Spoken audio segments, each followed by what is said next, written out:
Hello friends, welcome. எல்லாரும் எப்படி இருக்கீங்க?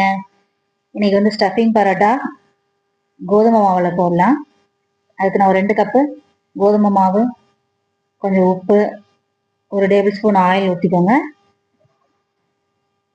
2 கப் மாவுக்கு 1 கப் தண்ணி ஊற்றிக்கலாம். அதுதான் கரெக்டாக இருக்கும் சப்பாத்திக்கு. கரெக்டாக ஒரு 2 கப்பு போட்டிங்கன்னா 1 கப் வாட்டர் ஊற்றிக்கோங்க. எந்த கப்பாக இருந்தாலும் ஓகே தான். உங்கள் வீட்டில் என்ன கப்பு கிளாஸ் கூட இருந்தால் கூட 2 கப்பு அளவு போட்டிங்கன்னா 1 கப் தண்ணி கரெக்டாக இருக்கும்.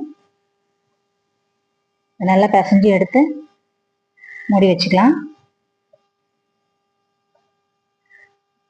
ஸ்டஃபிங் பண்ணுறதுக்கு 2 கேரட்டு, புதினா எடுத்துருக்கிறேன். அது கூட உருளைக்கிழங்கும் எடுத்துருக்கிறேன். இஞ்சி, பூண்டு, பச்சை மிளகாய் போட்டு சாப் பண்ணிக்கலாம்.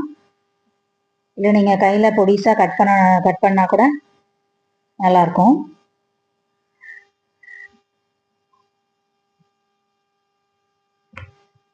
எல்லாம் உரிச்சு நல்லா போட்டு எடுத்துக்கலாம். அந்த இதில் சாப்பரில் போட்டு எடுத்துக்கலாம். இல்லை மிக்சி ஜாரில் போட்டு ஒரு ஓட்டி எடுத்திங்கன்னா நல்லா குறகுறப்பாக அரைஞ்சிரும். அது இன்னும் ஈஸியான வேலை. மிக்சியில் போட்டு ஒரு அடி அடிச்சிங்கன்னா சூப்பராக ரெடி ஆயிரும். இந்த கேரட்டை நல்லா தோல் சீவி எடுத்து கழுவி எடுத்துக்கலாம். குட்டி குட்டி மண்ணெலாம் இருக்கும் அந்த தோலில். மேல் தோல் எப்போவுமே எடுத்துட்டு துருவி எடுத்துக்கோங்க.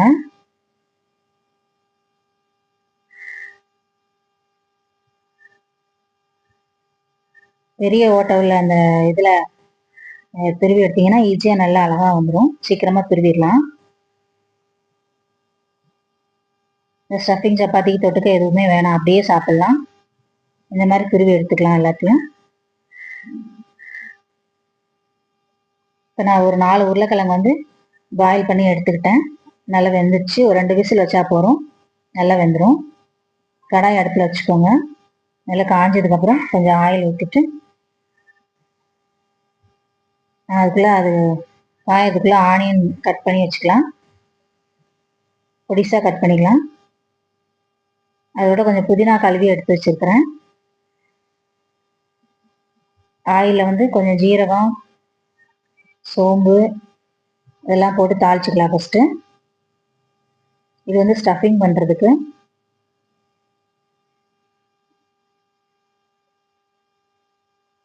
அதோட நம்ம கட் பண்ணி வச்சுருக்கிற ஆனியனும் சேர்த்துக்கலாம்.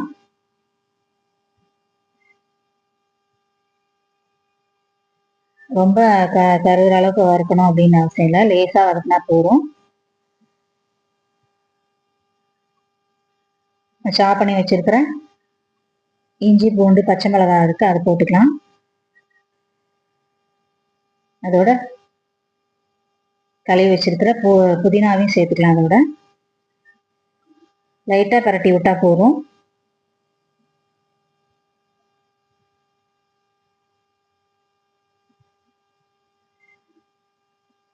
கொஞ்சம் லைட்டாக வதங்கினதுக்கப்புறம் துருவி வச்சிருக்கிற கேரட் சேர்த்துக்கோங்க.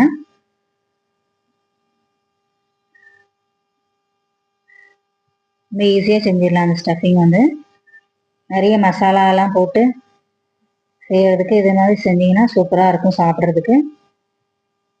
சால்ட் போட்டுக்கலாம்.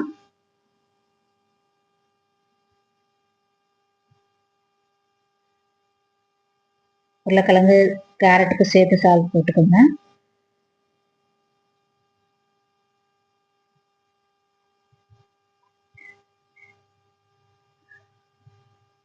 ஒரு நிமிஷம் அப்படியே விட்டுருங்க. கொஞ்சம் கேரட்டும் அந்த ஆனியனும் பச்சை வாசனை போனதுக்கப்புறம் திருப்பி எடுத்து கரட்டிக்கலாம்.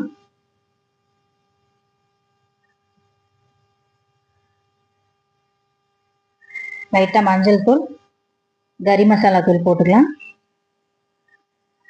லைட்டாக வாசனைக்காக 1 ஸ்பூன் போட்டால் போதும், நிறையெல்லாம் மசாலா போட வேண்டாம்.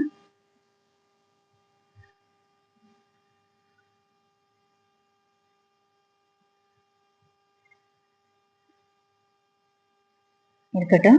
இப்போ வந்து வேக வச்ச உருளைக்கிழங்கு வந்து நல்லா நசுக்கி போட்டுக்கோங்க. ஸ்டஃபிங் பண்ணும்போது கட்டி கட்டியாக நிற்கக்கூடாது.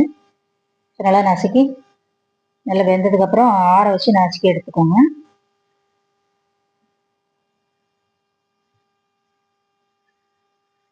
எல்லா மசாலாவும் நல்லா மிக்ஸ் ஆகிற அளவுக்கு சேர்த்துக்கலாம். அதை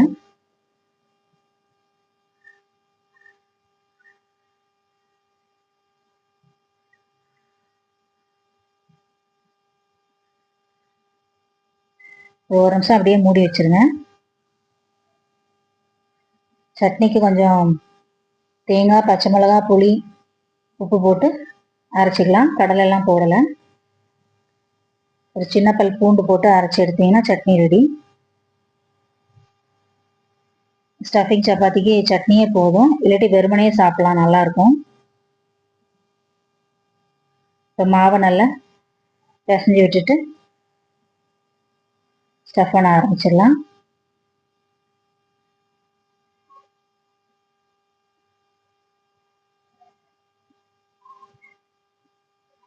நல்லா தின்னா திரட்டிக்கலாம், ரொம்ப திக்காக வேண்டாம்.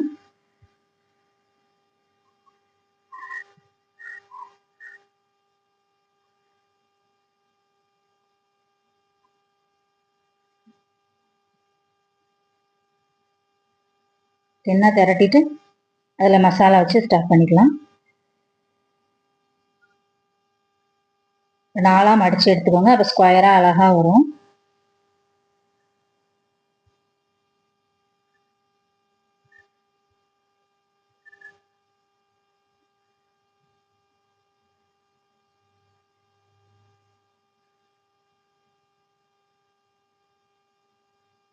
ரவுண்டாக இல்லாமல் ஸ்கொயராக அழகாக தேய்ச்சிங்கன்னா பார்க்கவும் சூப்பராக இருக்கும்.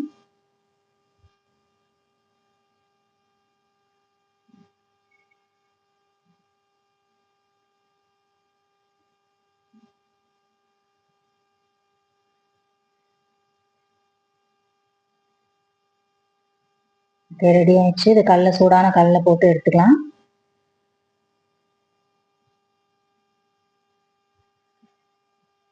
நல்ல கல் நல்லா சூடானதுக்கப்புறம் போடுங்க.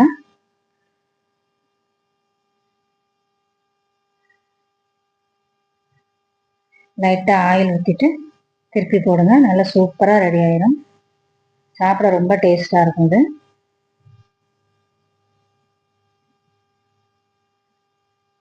அவ்வளோதான், ரெடி ஆயிடுச்சு பாருங்க. பார்க்கவும் நல்லா ஸ்கொயராக அழகாக இருக்கா. பிள்ளைங்க சாப்பிட்றதுக்கு நல்லாயிருக்கும். ஓகே ஃப்ரெண்ட்ஸ், நீங்களும் இந்த மாதிரி செஞ்சு பார்த்துட்டு எப்படி இருக்குன்னு சொல்லுங்கள். அப்படியே கட் பண்ணி கொடுங்க, குழந்தைங்க அழகா சாப்பிடுவாங்க. சட்னி பிடிக்குன்னா சட்னி வச்சுக்கோங்க. ஓகே ஃப்ரெண்ட்ஸ், பாய்.